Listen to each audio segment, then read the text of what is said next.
Well, hello and welcome everyone to our 10 Talents Asset-Based Giving webinar. I'm Dan Kimball, and we're going to get started in just a few seconds. We're going to let a few more folks log in right now.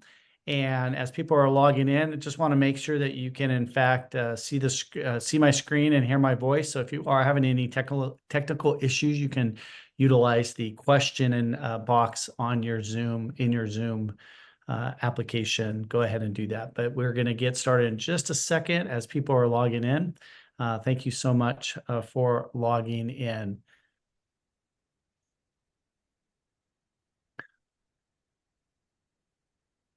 So why don't we go ahead and get started? Again, my name is Dan Kimball, and I am part of the 10 Talents Foundation. Before we do our formal introduction, I just want to give you a few little housekeeping items, some webinar details regarding Zoom. First of all, your video and microphone is off. If you have technical issues, I've already kind of indicated that you can use the question and answer box. You can also submit questions at any time during the webinar. We have a few of our staff who are actually on the webinar as well, and they'll be answering questions as we go, but we will also leave some time at the very end for some Q&A because we have some guests that are going to present, as well as maybe something that comes up. And like all of our other webinars, this webinar is being recorded and it'll be made available on our website. And actually, believe those of you that register will also get a follow-up email. So again, thank you for signing up and spending time. I know many of you are super busy, and so we appreciate you taking time to be here today for our webinar on asset-based gifts. Once again, I am Dan Kimball. I serve as the Chief Operations Officer at 10 Talents. And also on our webinar today, you're going to be hearing from my good friend Nathan Yoder, who is a realtor at London Properties in Fresno, California. Hi, Nate. Hi, Dan. And Nate's going to be sharing a few things kind of towards the end. And Nate has a great background because he's worked both in the nonprofit space, in asset-based gifts, but now also as a realtor. And then also with us is Jason Horner. Hello, Jason. Hello, everyone. And Jason is a farmer in Kerman and is going to share some exciting piece of some crop giving. So with that, we're going to go ahead and formally get going, and we're going to bring Nate and Jason back on in a few minutes. So if you are new to our foundation, I suspect that we've got some of you who have logged in are nonprofit leaders or represent a nonprofit. We want to welcome you. And then possibly some of our folks who have logged on are actually individuals who are interested in learning more about asset-based giving as a donor or as a potential donor, or know someone maybe in your family or friends that might be a good person to consider asset-based giving. So we want to welcome you no matter whatever hat you wear. If you're not familiar with 10 Talents, 10 Talents is a local foundation established here in the Fresno area. We serve in the greater Central California and the Central Valley region. We have really one main vision, which is we like to mobilize a movement of generosity regionally and around the world. What that means is that we're here to inspire people to become greater stewards of their time, their talents, and their treasure. And we do that through giving tools. We help nonprofits by helping them process their larger and complex gifts. We help donors and individuals with meeting their generosity needs, generosity hopes and dreams by utilizing tax-wise giving programs, donor advised fund, asset-based giving, other kinds of programs, which we're going to explain today. So that's just a real recap of who we are. Of course, there's always going to be more information about us. If you've enjoyed this presentation, please be sure and check out our website and some of the other things. So we're super honored to present information to you today, and hope that you learned something about that. So why don't we go ahead and get going. Before we talk about asset-based giving specifically, just as a reminder, it's really helpful to remind people that that giving really is a big deal in our country. In 2023, there was over $500 billion given to U.S. charities in the United States. And here's the thing that it's just, I cannot emphasize this enough whenever we talk with nonprofits or individuals about giving. The reminder is that 374 billion of those dollars was given by individuals. This is a great reminder that it's not the big giant corporate or the giant large foundations that are giving, but it's truly individuals. And so as a nonprofit, it's just a reminder that you want to continue to deeply establish those relationships with those individual donors. And as individuals, you just want to really be thinking about what is your legacy going to look like? What are the things that matter to you? And how can you leverage some of those things that you have to give greater and make a larger difference in your community that meet up to some of your giving values? And so that's kind of what it's really all about. We are a very philanthropic country. And so this is a great reminder about the kinds of impact that individuals can make through their giving. And it's really done by individuals. So with that, we want to talk today about what is asset-based giving. And we're going to give you some quick terms, and then we're going to dive into some real specific examples. So as we dive into this webinar, I just want to encourage you to think about things that are not cash. So the simplest way to talk about asset-based giving is anything that has value that's not cash could be an asset. So we're going to start with some basics with my own dictionary, which asset-based giving, for example, the house behind me in this photo is a type of asset. And I could very much sell that house, but if I sell that house, I might have to pay capital gains, or I could donate that house to a nonprofit and save, I could save money in taxes. There's a lot of other things that would benefit, but even more important, we want to not just talk about tax benefits, but talk about people benefits, which is the impact that you can make, the difference you can make on a nonprofit or a ministry with a large donation. Hopefully you kind of got that. That's really not my house, so I can't give that one away. Ashley Goldsmith is responsible for this slide. As a reminder, less than 10% of what we have is in cash. And yet 90% of what nonprofits ask for or get is cash.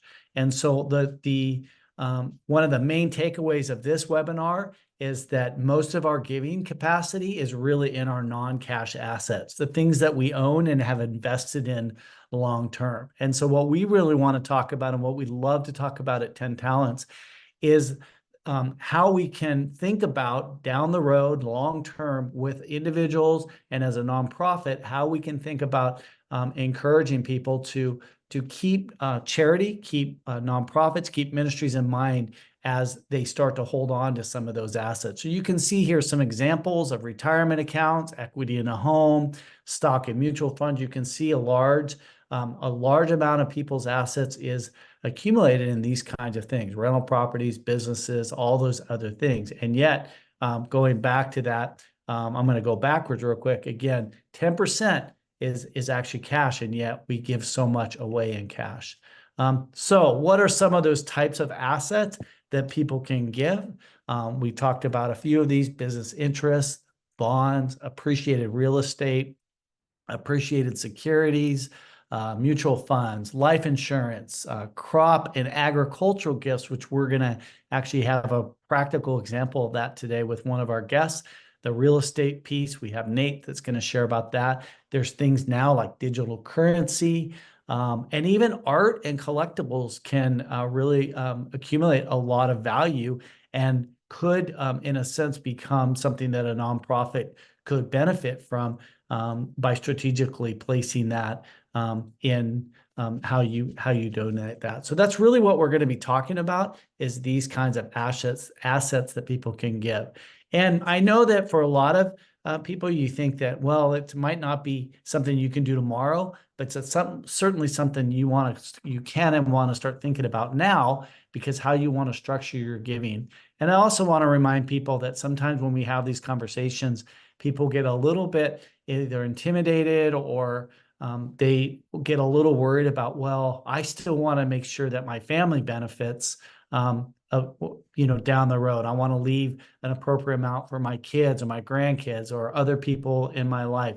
And the encouraging thing is there's so many things you can do and everybody can still benefit. And we'll give some examples of that as well. So again, what are some of the benefits of this asset-based giving that we're talking about? And there's really quite a few, but we're going to highlight a couple right now. The first, and I think one of the really most important is you can, by giving an asset, the benefit of asset-based giving, and you can help nonprofits fulfill their missions and become more sustainable.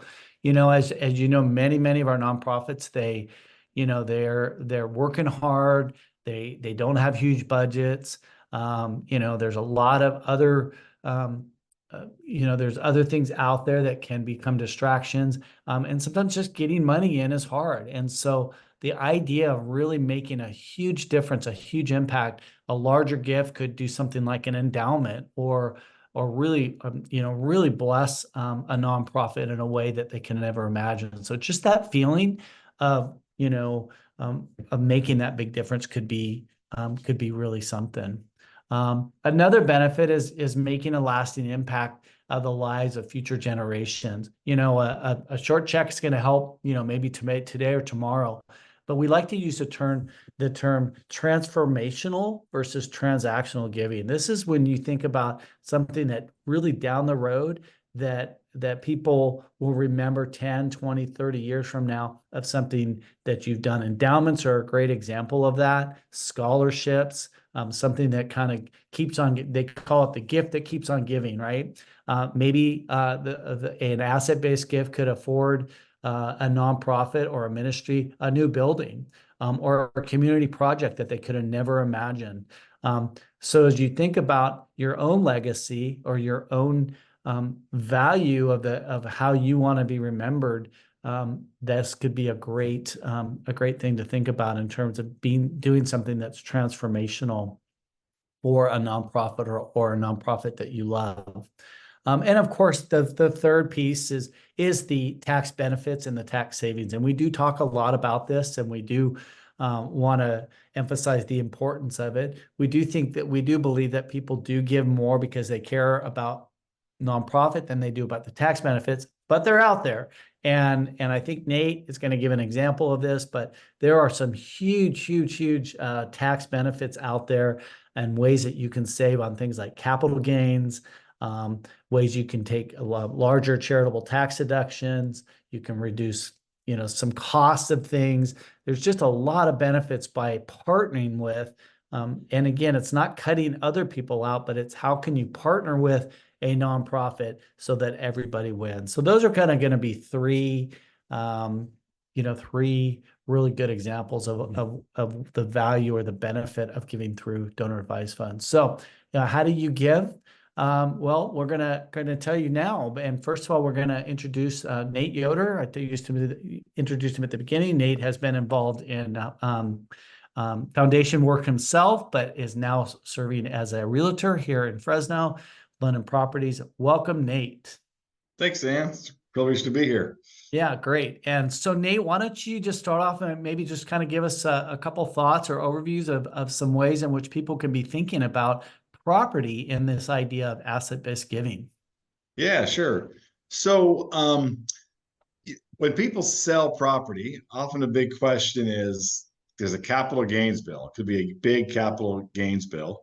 And the advantage of donating is you avoid capital gains and potentially get a charitable deduction, just like you would if you wrote a check on top of that. So in the right scenario, you can actually get a double tax benefit, if you will. So let's just kind of maybe play out some different scenarios here.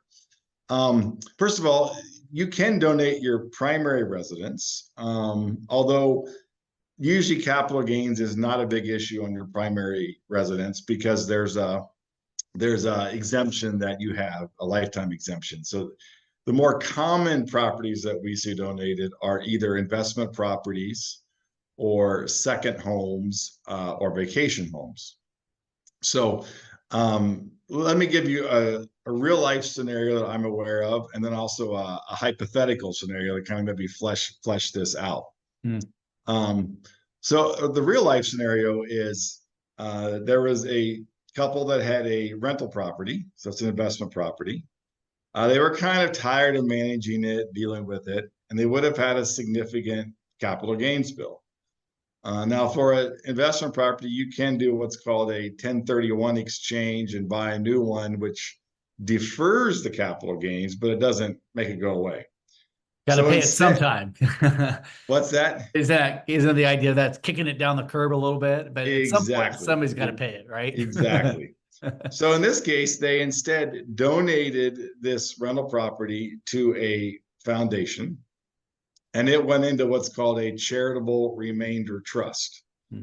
And in that scenario, they actually received, so the foundation sold the property. They avoided all capital gains tax. They got a portion of a charitable gift because a charitable trust actually pays them income. So they're getting 5% of the balance per year as an income, which really was what they were making off of the rent to begin with. So in this scenario, they avoided capital gains. They got a partial charitable deduction, and they're getting the same income that they were getting without the hassle of managing the rental. And then in a charitable remainder trust, upon their passing, that will then go, the full amount will go to the charities that they have identified. So for investment properties, rental properties, people sometimes find that tool very, very useful. That's interesting because I imagine too, as maybe people maybe get a little older, just the whole hassle of having to kind of manage that asset can become kind of burdensome, or for their family it can become burdensome as well, right? Exactly. Yeah, Exactly. that's So, interesting. um, so let's take now a hypothetical situation. So I mentioned you can defer capital gains on like an investment property. On a second home or a vacation home, you actually can't defer it into a 1031. Hmm. Um, so say you have a cabin up at Shaver and you use it as an Airbnb, there's strict limits. If you personally use it too many days of the year, and there's Hmm. not that many you're allowed to use, it qualifies for a vacation home, not investment, and you can't defer it. If you sell it, there will be capital gains. Hmm. So let's take a scenario of someone has a place up at Shaver Lake. They bought it for 100,000. It's now worth 500. Let's just use that for easy numbers. So they have a capital gains of $400,000, right? How much will the tax be on that? Well, it depends, but you add state and federal together, it could be 25 to 30. So let's just use 30 for round numbers. So Mm-hmm. they sell that, they'll have, $120,000 in capital gains tax. Now let's say they were to donate that, say to 10 talents into maybe a donor advised fund out of which they can then give money. They would avoid all of that capital gains. Plus, they'd get a charitable deduction worth the 400,000 as well. And so, if someone's say in the 25% tax bracket, so now they've avoided 30% of Mm. taxes, they get Wow. a deduction of 25. So potentially the value of that donation could be more than half of the cost. Or put another way, for every dollar they're giving, it's only costing them roughly 50 cents. So maybe you have someone who's 65. They've had that second home up at Shaver. The kids are all moved out of the area. They really don't want the upkeep anymore. They don't use it that much anymore. And maybe they give, a tithe on their income, which is 20,000 a year. They could donate this, put it into a donor advised fund, and that could be their giving for the next 10 or 15 years.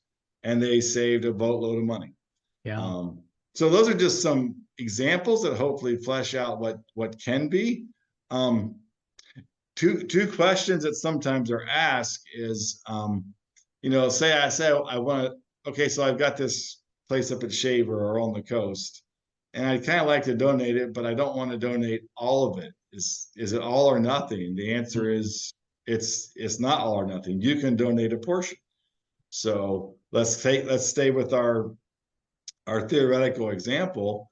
Maybe they want to donate half of that. So what you would do there is you just add the charity, on the deed, they get half the value, you Hmm. sell it together, and then you work out all of the tax things. Um, but it is important if you're considering donating a property that it be donated prior to the sale. Mm. Um, Hmm. I Can't do it remember after. Yeah. yeah, I remember scenarios when I was working for a foundation and we would get calls saying, "Hey, I sold this property and wow, I got a capital gains bill that was bigger than I thought. Can you help me?" And sadly, the answer is we could have, Yeah. but Yeah. it's too late. So if anyone in particular is thinking about it, if a charity is talking to someone about it, before you sign any contracts, explore this because it has to be donated prior to the actual sale. Hmm. What I So, like about these scenarios, Nate, is that these are conversations that can be had by multiple people, including families. And again, the idea being that we're not trying to rip anybody off, we're not trying to shortchange anybody, but the idea that somebody can win, and down the road become more charitable, like through that donor advised fund or something like that. To me, that's a generational giving idea that I think is really exciting. yep, totally. Yeah, great examples. Well, thanks, Nate. Those are really helpful. And if you have additional questions for Nate, he'll be available during the Q&A, as well as you can certainly type in any questions now, and if our team can't answer them, we'll have Nate available. So Nate, thanks so much. And Thank with you. that, yeah, and really good. So now I'd like to introduce our next guest, which is Jason Horner. Jason is a friend of the foundation. Welcome, Jason. Hello, everyone. Hi, Dan. And Jason has been involved in a very specific kind of asset-based giving program called crop giving, also known as ag giving. And so, Jason, why don't you just tell us a little bit about your experience of donating some crop, just a kind of an overview of how that worked for you, and why you kind of decided to get involved in crop giving with 10 Talents. Yes, we actually started before 10 Talents was formed with Brent when he worked with another donor advised fund. So we started with him around 10 years ago. And he explained it to me one day, and I thought that makes perfect sense. Let's do it. And the average person that I talk to about this, they think it sounds a little foreign and complicated, and they're not too sure what to think. But I tell them, no, it's been done for years, and it's very simple. Basically, 10 Talents opened an account at my processor, Raisins in this case, raisin processor. I delivered part of my crop to that account. Then the processor pays 10 Talents for that crop. Then the money is in our giving account at 10 Talents, and we direct how it is sent out at that point over the next year or whatever. So, And so for those that are brand new to this idea, so the idea is you as a farmer, at some point during harvest, pre-harvest, you say, "Hey, we'd like to donate a portion of our crop in this next year." Then the foundation receives so we don't literally have raisins sitting in our office, but we have a piece of paper that says that you have donated these raisins, and then when it's time to sell, you sell all your raisins. That portion then turns into cash, which then goes into your donor advised fund in the foundation. exactly. And what's the other benefit for you, Jason? That one that's really exciting as a farmer for you. What are a couple of benefits from that besides you now have a donation account to give out of? Well, there's a few different ways to look at it. There's the giving part of it, and then there's also the tax benefit part of it. Which one do you want me to start with? Start with the tax benefit. Okay. All right. In this coming tax year, or this current tax year season, the standard deduction for a married couple is $29,200. That means for up to that amount, there is no record keeping of your donations. Nobody gets credit for the first $29,200 unless some people would have mortgage expense in that category, but for anybody that doesn't have mortgage expense, there's usually no credit given for that. So if somebody, say, a hypothetical example would be a couple that's giving $29,200 in charitable donations. They kept all the receipts, and their tax advisor looks at them and says, "Sorry, this doesn't count for anything. You don't get it. You don't. It didn't benefit you tax-wise at all." Yeah.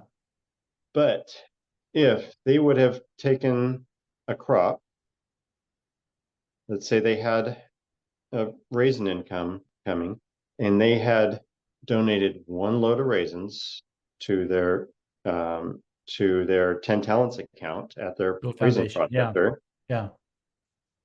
it could have generated about 29,000 worth of income for that account. They would have then been able to direct that money to whatever charities they wanted to give to, and it would have had the same effect as getting a tax deduction for all that giving. Yeah. So it's a much more tax efficient way to give. Yeah. And Jason, also as a farmer, there are also benefits for you in that you're also reducing your capital gains, correct? Because you're not taking income. It's like I said, it's reducing the income. Yeah. Okay. Yeah. By that amount.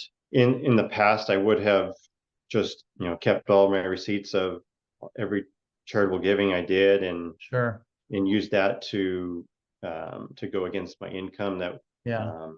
But the way the federal tax law is now, Yeah. it's unfortunately very very against people giving to charity. It's very disadvantageous.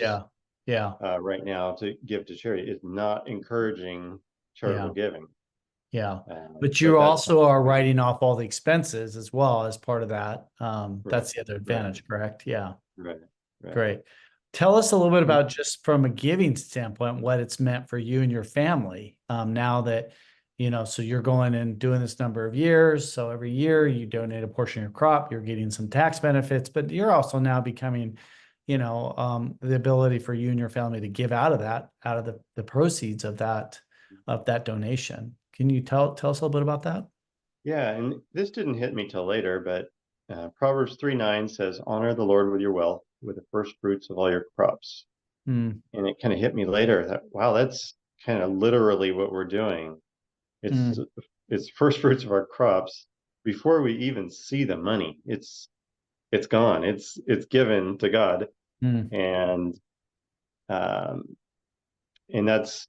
I just think there's something special about that. It's not, holding on to our money till the end of the year and then deciding what are we going to do to it. How we're going to get a tax write-off. Our first money goes to God, not our last.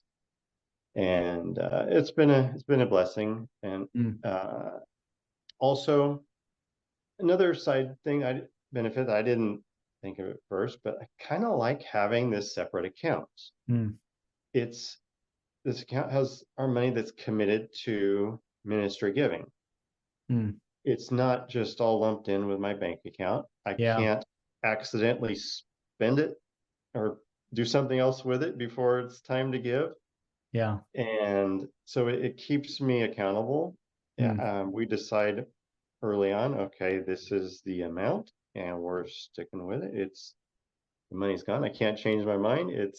I never have changed my mind. I've never Yeah, regretted one bit of the giving to this account. that's great.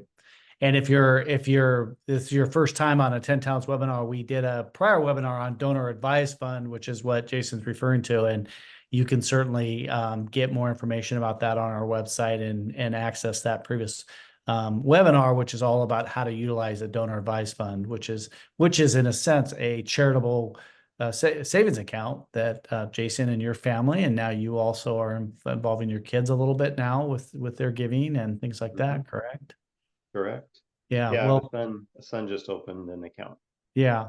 So really, I think the takeaway for you, Jason, would be for those that represent nonprofits, maybe encouraging some of their donors who are farmers to learn more about the program, and then there's anybody that's in farming themselves to look more into crop giving as a really effective asset-based giving tool. Yeah, I've been surprised at how few people, actually, I don't think I've ever met anybody that knew about this. Yeah, It's like yeah, totally new. I mean, I think there's a lot of people that could benefit from this that have no yeah. idea this exists. Good. Good. Well, thank you. Anything else you'd like to add about your experience with crop giving, Jason? Um, that's it. Okay. I think the tax savings they have encouraged us to increase our giving, and Yeah. I plan to continue to increase it. Yeah. Uh, Great. yeah, Well, I haven't regretted one bit of it. It's been that's great. really good for us. Yeah, well, thank you. Jason is also going to stay on till the end. So if there's any questions specifically around the crop giving or his experience doing that as an aspect give, he'll stick around as well. So thank you, both Nate and Jason, and we'll continue on with a few other kind of points, and then we'll start to wrap up for some Q&A. So we've given you two very practical asset-based giving examples. We've talked about property with Nate. And a couple different scenarios there, how to leverage those, and then of course crop giving, which is very, very specific, especially in this area because we are so ag heavy, but something that we would love for more people to take advantage of, because we've really seen many great stories come out of that, and Jason and his family are also seeing again the impact that is being made through some of those gifts that are going to the charities that they love and care about. But also, I just want to offer a few things for any folks who, from a nonprofit perspective, because I've worked both on the nonprofit side and now working on the side with helping people, encourage people to become more generous. The nonprofit perspective really is the impact that an asset can make on a nonprofit. I'm going to give two very specific examples that have come about recently that I have witnessed. One is my wife and I recently lost a neighbor. Suddenly, it was a sudden. She died suddenly, sadly. But as part of her, part of her assets was her house that she lived in, and so luckily she was able to assess, or accumulate life insurance policies and investments and things like that. But she's actually donated her house that's going to be split amongst 3 different charities. And it's pretty significant in California, the value of a house, which you think, oh, I don't really have very much, but just a house alone, what kind of impact that can make on a nonprofit. And again, we talked about that a little bit, but this can really be the difference of a nonprofit just barely getting by to really taking the work that they do one extra step. So that was an amazing witness for my wife and I to see that she cared so much about these nonprofits, and that she actually left her house to be split up between 3 different nonprofits. So that's I think from a nonprofit perspective. The second is the church that I go to recently is received a gift from a couple that also both passed away fairly recently. They passed away within 6 weeks of each other. And one of the amazing thing about this story, and I share this with people, is that from the outside, you wouldn't really think that this couple had a lot of money. They lived pretty nimbly. They had a lot of health issues at the end of their life. But what was amazing was just the value of their property alone, the value of their house alone, that by the time that was sold, they actually ended up donating that back to the church, 100% of that back to the church. They didn't have kids. And just the impact that gift is going to make for our church, it's going to, I mean, it's first of all, it's going to cover some capital projects that would have taken a number of years to probably raise money for.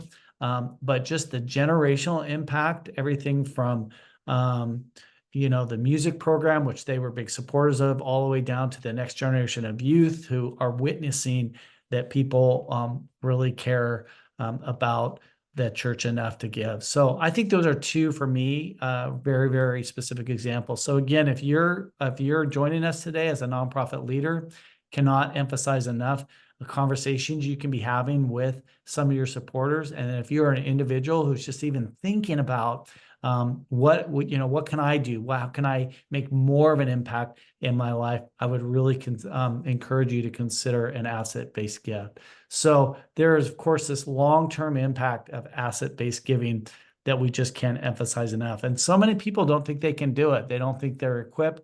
And that's what 10 Talents is here for. We're here to help answer those questions and provide tools and resources for individuals to think about their generosity, think about their legacies, and all of that. And so with that, we're going to invite Ashley Goldsmith on, who's going to, I think, facilitate some Q&A. Is that right, Ashley? Yes, thank you, Dan. Is there anything we forgot?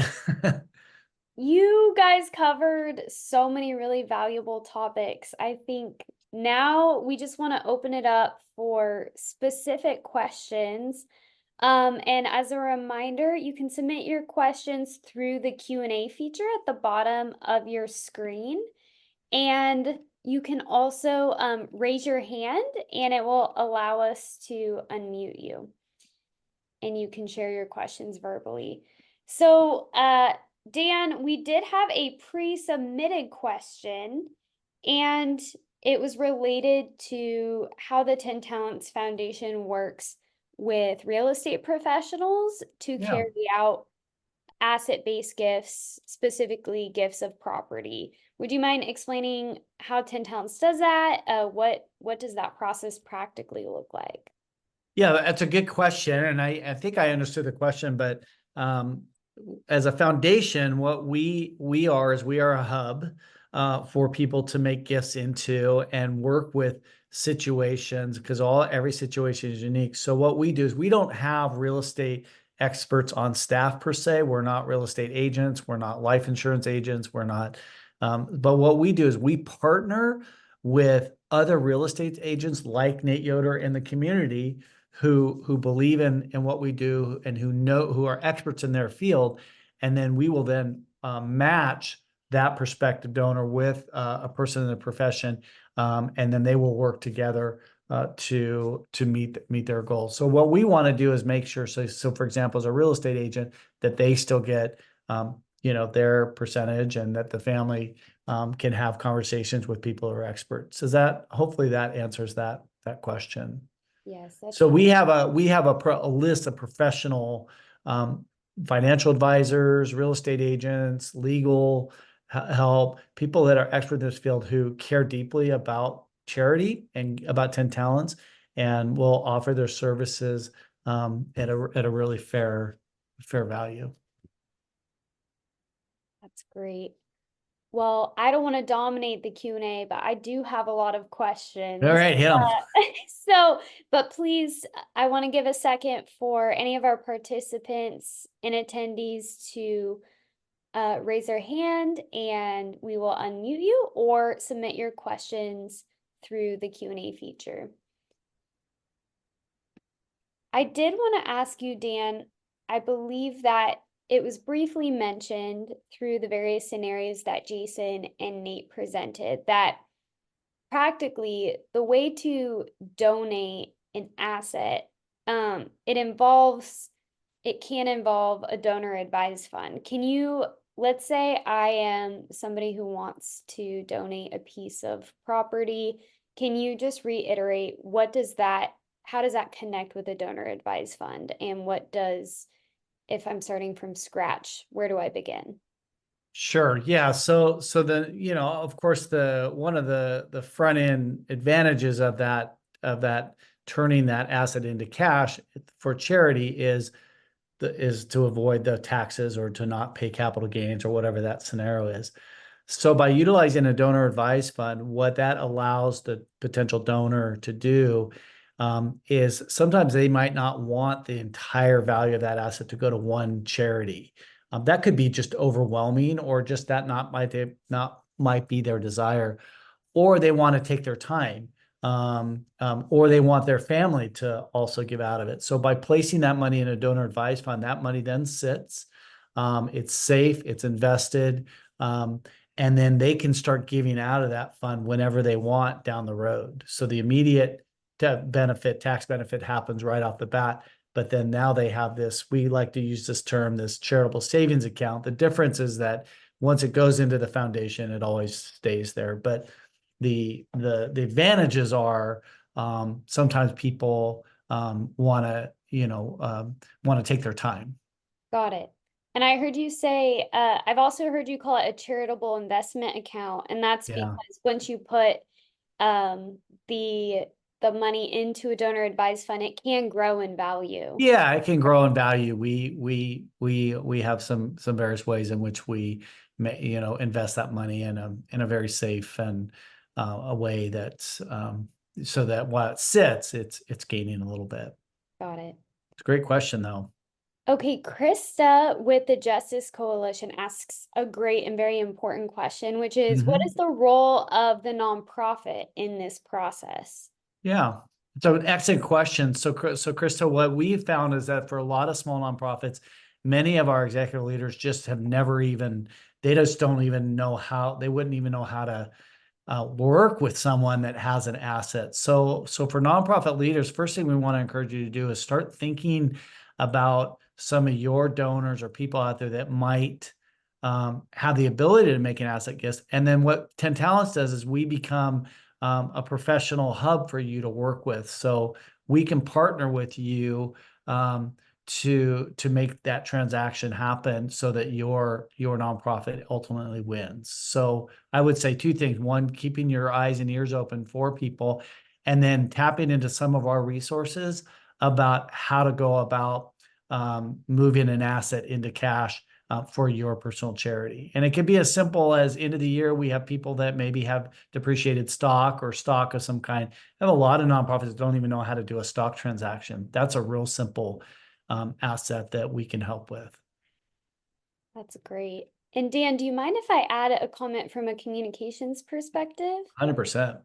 I think that what is really helpful to just start thinking about is how in your calls to action for your donors, whether it's at your annual banquet or in your letters to current or potential donors, start educating them about other ways they can give that would be really beneficial for them and for your organization, and help them understand how giving an asset to your organization will help your mission to be sustainable for a lot longer than a one-time cash gift. So I think the role of a nonprofit in asset-based giving is educating your donors. First, it's understanding it yourself. How does it work? Can you partner with a foundation to process those big clunky gifts? And then how can you communicate with your donors the ways that they can do it, and then why it's so impactful? If they care about your mission, then they'll be interested to know why giving an asset is going to help you to be sustainable for 5-10 years down the road. That is so important, Ash. I think that's great you made that point, because we find that a lot of churches just don't ask. They literally don't make any communication effort to encourage people to do that. And it's just a great reminder for people that you just don't know what's out there. You don't know what you don't know what people have. You don't know what people are given, or again, we're seeing a lot of businesses, long-term businesses, where families just kind of decide there's nobody in the family that wants the business. So instead of trying to, continue on, they'll sell it, and you receive a lot of money. And so that's a great way. Also, it's just a great reminder that for individuals to be having conversations with people in your family. I mean, we've recently had conversation with my mom and dad are still alive, and we've just said, hey, what's important to you? You know, like what charities are out there that you love? We want to make sure that those are given something. So yeah, really important. I love that idea about utilizing your banquets or your annual reports to remind people, to encourage people to think about how they can give an asset. Great questions. Any others? We are very comfortable waiting, so feel free to let the brain juices flow. Yeah, Yeah, Nate or Jason, do either of you have any other additional thoughts or comments as you heard the questions or heard anything else? You know, was there anything that popped into your mind that you would like to throw in? Yeah, I might just add, I mean, this is the stuff that you guys just talked about is fantastic.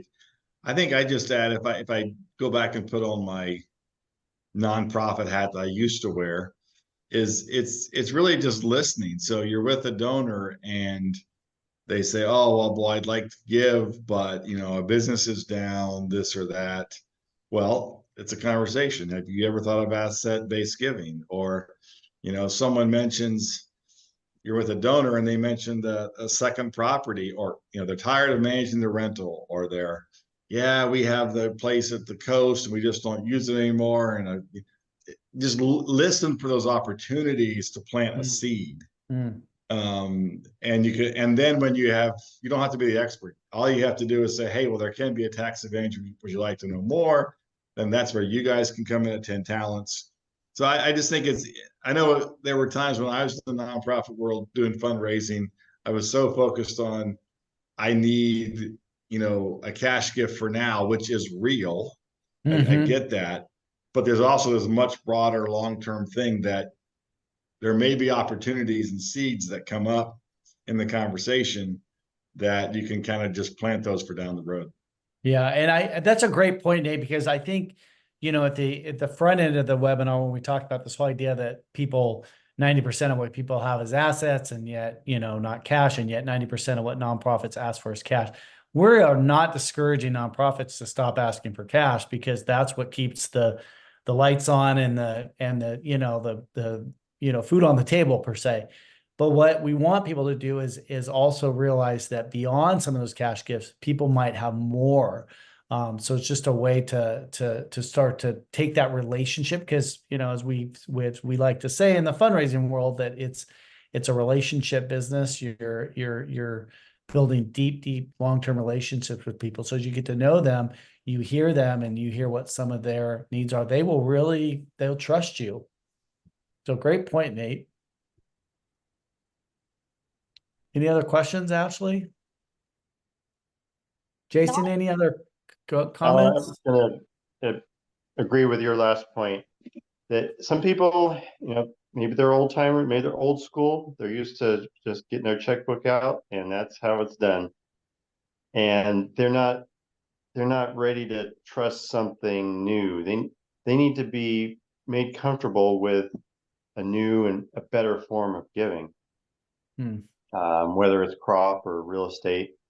That's one of the roadblocks I've seen is they're old school. They're not, they're just unfamiliar, and they just need to be made comfortable with it, and they need to see the success that's been had already.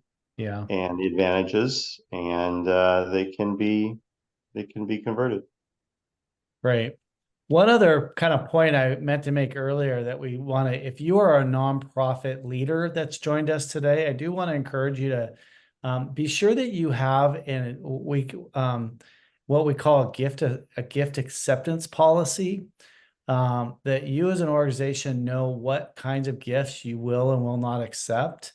Because sometimes what will happen is that people will have an asset that they want to get rid of. And so charities are an easy way to say, hey, I've got this piece of property, and it might be way out in the middle of nowhere.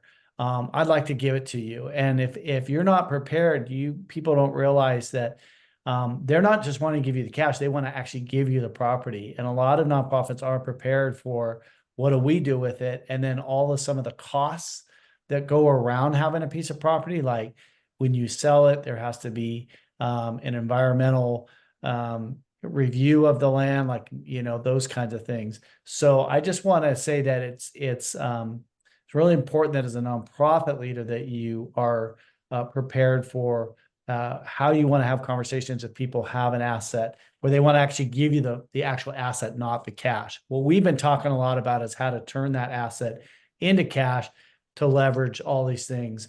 But from time to time, we'll have people that say, I want to give you, say, a piece of art, or, you have to be ready to know what to do with that.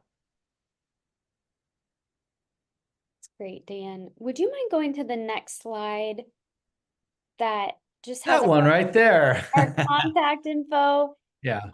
We've talked about a lot today, and as Jason mentioned, sometimes it can sound complicated and overwhelming, but that is exactly why the 10 Talents Foundation exists, is to simplify all of these processes for donors and for nonprofits, and to help process complicated gifts, to provide the resources and the professionals necessary for whatever the asset is. And so if you have questions about any of this, please contact 10 Talents through the phone number listed there or the email address. And our team would be so happy to sit with you to hear about your specific situation and to be your partner throughout the process. And I just would love to reiterate too, and Dan, maybe you can end with this or speak to this, that there's a lot of financial language here, but the power of all of this is that giving in a strategic, thoughtful, intentional way allows for greater impact, because less of the money is going to taxes or being put into places that are not in alignment with someone's heart. And so do you want to just kind of end with the lasting impact of these kinds of gifts? Yeah, it's a great point. Yeah, I can't emphasize it enough. I mean, these are conversations that not everybody knows to have, but I think what our passion at 10 Talents is, we literally say we want to mobilize a movement of generosity. And what that means is we want to encourage people to have conversations about those lasting impact, because that's really what it's about. So I just want to make sure we thank Jason and Nate one more time. Thank you guys for taking time to be with us and share your stories and your expertise. And hopefully maybe there's some takeaway for somebody that joined us. Ashley, any other closing thoughts before we wrap up? I don't think so. If any additional questions come to you, again, please email us, give us a call, and we will be making this webinar and the slides available on our website, so you can share with anyone you want to, or come back and rewatch sections of the webinar. Yeah, thank you everybody for logging in today and checking out our webinar. We hope that you'll join us again. Bye, everyone. Thank you.